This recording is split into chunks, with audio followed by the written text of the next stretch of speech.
Welcome to Man Does Tech, where I solve the problems you didn't even know you had. You start at the home screen.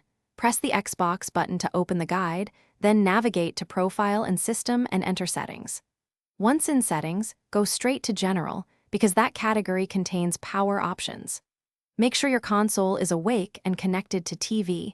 If you're using the app, be on the same network. You're doing this now so you can change when the console sleeps. This step locates the power mode and startup page you need to adjust. Once on power mode and startup, select power mode and decide. Energy saving saves power but takes longer to start. Instant on wakes quickly but uses more energy. Next, find the turn off after timer.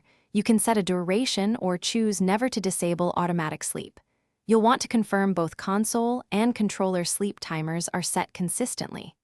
After changing values, press B to back out slowly so the system saves them, because abrupt exits may not register the new options. You're nearly done. Restart your Xbox to ensure the new power settings take effect. If the console still enters sleep, make sure controllers aren't configured to turn it off, and check HDMI-C on your TV, which can send power commands. If problems persist, update the system software or reset power settings to defaults and reapply choices. One key troubleshooting tip: unplug the console for 10 seconds to clear transient power states, then restart. Thanks for watching. If you found this helpful, don't forget to like and subscribe.